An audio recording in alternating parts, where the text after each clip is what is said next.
الحمدللہ رب العالمین والصلاة والسلام علی سید المرسلین اما بعد فاعوذ باللہ من الشیطان الرجیم بسم اللہ الرحمن الرحیم الصلاة والسلام علیک یا رسول اللہ وعلی آلک وصحابک یا حبیب اللہ۔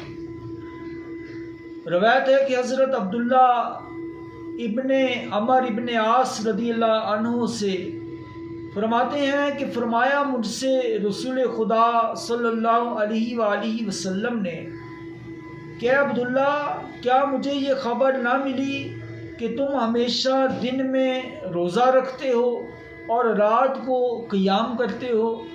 میں نے عرض کیا ہاں یا رسول اللہ صلی اللہ علیہ وسلم۔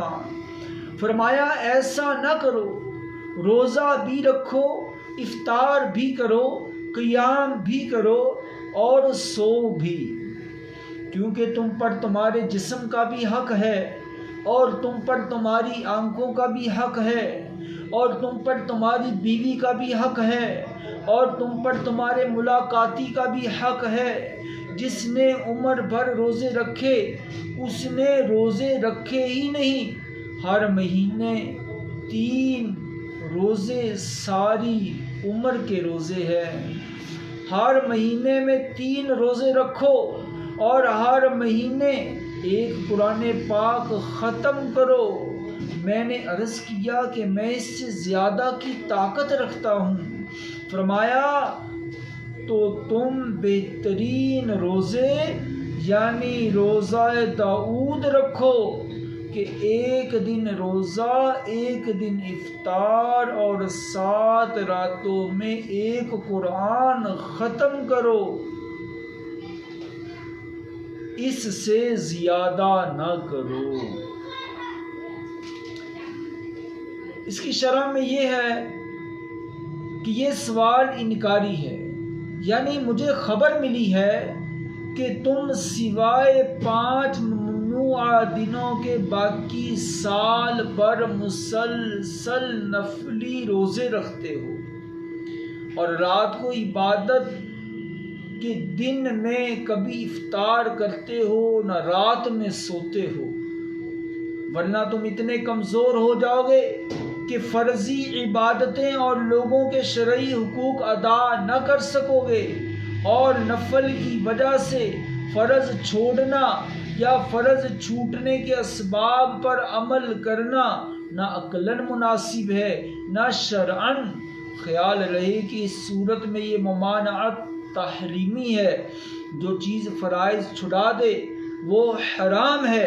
ہمیشہ روزہ رکھنے سے تمہارا جسم بہت کمزور ہو جائے گا اور بالکل نہ سونے سے نگاہ کمزور پڑ جانے کا خطرہ ہے، اور ہمیشہ روزے رکھنے اور شب بیداری کرنے سے تم کما نہ سکو گے اور بیوی کو منہ نہ لگاؤ گے۔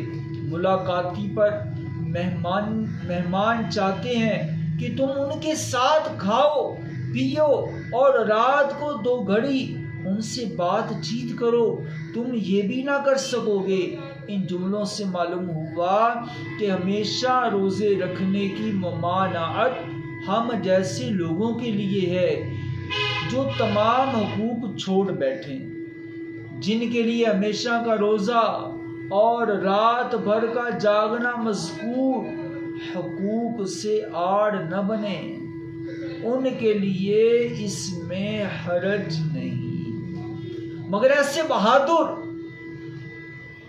لوگ لاکھوں میں 1 آدھی ہوتے ہیں، جیسے حضرت طلحہ رضی اللہ تعالی عنہ صحابہ میں سے ہیں اور امام ابو حنیفہ علیہ رحمہ تابعین میں سے ہیں، یعنی کامل روزے نہ رکھے جس سے پورا ثواب ملے۔